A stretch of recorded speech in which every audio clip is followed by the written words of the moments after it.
than the developer of a company like Transfield without having that solid engineering base and that intellectual base, which I said is complemented by his interest in design.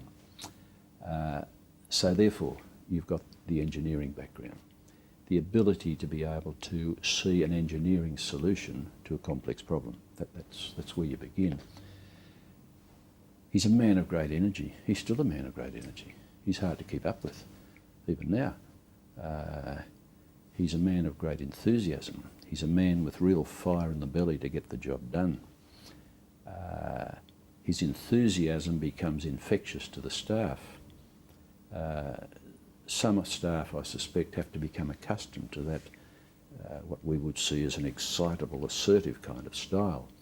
But once you do, you get to enjoy it. And so,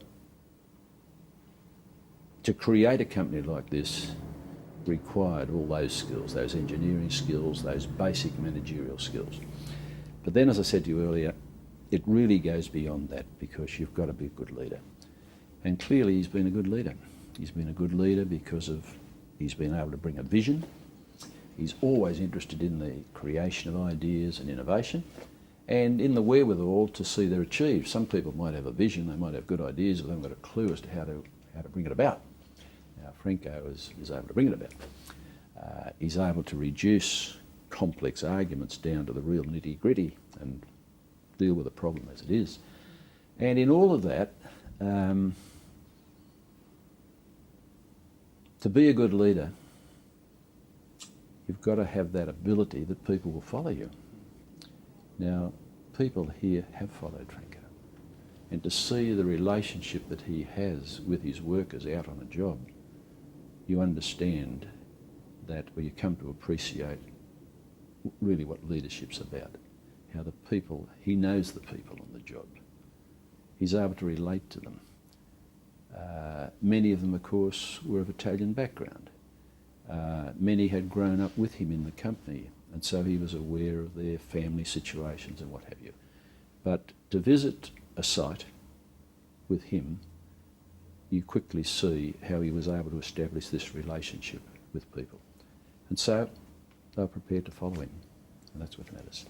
He also saw the need to have good industrial relations. I think this is terribly important when you look back at his record here at Transfield and what the company's done. They prided themselves, and quite rightly so, and still do, on their relationships with the workers and with the unions. And many Australian businesses had all sorts of difficulties in doing that. We know that the unions are criticised strongly for their behaviour on occasions, but Transfield was able to handle that pretty well. And union leaders knew that they could bring a problem to Franco and the company and get a quick solution. And a solution where both parties probably made a concession. That's what industrial relations is about, coming to some harmonious agreement. And so the industrial relations record of this company's been very good.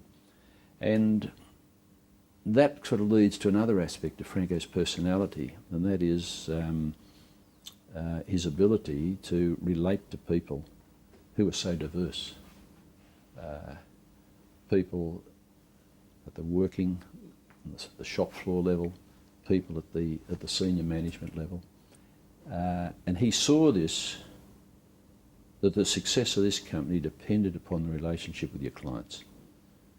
He was a great believer that once you won a job from a client, that client should never leave you, because you should make sure that you treat him well, you get the result you want, but he must also go away very happy. And I've seen him constantly emphasise to people here the need to look after the client, the need to relate to them. And he worked very hard at this in his own personal life, by the way in which the clients, government ministers and the like, trade union officials, he'd bring them together around the table here regularly at lunchtime. You know, this is the best Italian restaurant in Sydney, there's no question about it. here at Transfield. That's its record. And ministers, other industry leaders, trade union officials, always were happy to accept an invitation to come here. At those luncheons, the conversation would be pretty free and challenging. If Franco and all the boys had a complaint to make, they'd quickly make it, but in a courteous Italian style, where everybody had a good meal and went away happy. But that relationship issue, very, very important.